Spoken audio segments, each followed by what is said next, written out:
ஒரு தெருவில் ஒரு ஆளை பார்த்தோன்னே கை கொடுத்தோன்னு முதல் கேட்குற கேள்வி, என்னங்க சந்தோஷமாக இருக்கீங்களான்னு தான் கேட்பாங்க. என்ன சைக்கிளுக்கு பஞ்சர் ஒட்டிட்டான்னு யாரும் கேட்க போகிறது? முதல் கேட்குற கேள்வி அதுதான். அவ்வளோதான். அந்த அளவுக்கு யாரை பார்த்தாலும் முதல்ல சந்தோஷமாக இருக்கீங்களா, அந்த மாதிரி சந்தோஷமாக இல்லாதவங்களுக்கு இந்த சனிக்கிழமை தவிர உங்களுக்கு எங்களால் முடிந்த அளவுக்கு நகைச்சுவை கொடுப்போம் என்று சொல்லி எவ்வளோ ஒரு விஷயத்தை நம்ம எடுத்துக்கிறது ரசிக்கிற பொறுத்தா இருக்குது. வெளிநாட்டிலேருந்து அவர் மனைவி தமிழ்நாட்டில் இருக்காங்க. வெளிநாட்டிலேருந்து ஒரு கிளி ஒன்று அன்பளிப்பு அனுப்பிச்சி வச்சார். நல்லா பேசுகிற கிளி. மறுபடியும் இந்த அம்மா லெட்ரு போட்டுச்சு, இன்னும் 2 கிளி அனுப்புங்க. அப்புறம் மறுபடியும் கலராக ஒரு 5 கிளி அனுப்பிச்சார். அப்புறம் மறுபடியும் எனக்கு இன்னும் நல்லா இருக்குங்க, ஒரு 10 கிளி அனுப்புங்க. என்னடா மனைவி நம்மளோட பெரிய ரசிப்தன்மை உள்ளவளாக இருப்பா ஒழிய அப்படின்ட்டு அப்புறம் ஒரு 10 கிளியை அனுப்பிச்சி வச்சார். மறுபடியும் லெட்ரு 20 கிளி. அப்புறம் ஒரு எழுதிட்டார், அனுப்பின கிளியெல்லாம் எப்படி இருந்துச்சு? இந்தம்மா பதில், எல்லாமே நல்லா ருசியாக இருந்துச்சு, முடிஞ்சால் இன்னும் ஒரு 4-5 கிளி அனுப்பி வைங்க, அந்த பச்சை கலர் கிளி மட்டும் கொஞ்சம் காரமாக இருந்துச்சு, வேறு கிளியும் அனுப்பி வைங்கன்னா பாருங்கள். அவை ரசித்தது எப்படி? அதான் சிலருக்கு சென்ம புத்தி செருப்பு கொண்டு அடித்தாலும் போகாதுன்னு அப்படி ஒவ்வொரு ஆளுக்கும் ஒரு சின்ன சோகம் இருக்கும், அதெல்லாம் மறந்துடக்கூடாது.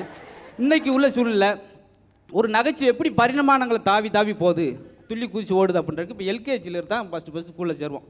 சேர்ந்து காலேஜில் போய் எம்ப்ளாய்மெண்ட் ஆஃபீஸ் வரைக்கும் போகிறது வரைக்கும் அவருடைய பரிமாணங்கள் எப்படி இருக்குன்ற மட்டும் ஒரு சின்ன ஒரு கின்ஸ் மாதிரி கொடுக்க போகிறோம், வேறு ஒன்றும் கிடையாது.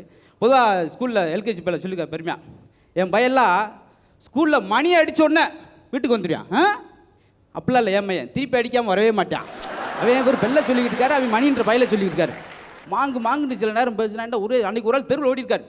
என் பையன் ஃபஸ்ட்டு கிளாஸில் பாஸ் பண்ணிட்டான் ஓடிருக்காரு. பின்னாடி 3 பேர் ஓடிருக்காங்க, கையை கூடியா.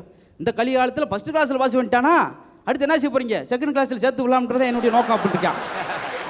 மேலும் சிரித்து மகிழ இப்போதே அசத்தல் டிவி சேனலை சப்ஸ்கிரைப் செய்து விடுங்கள்.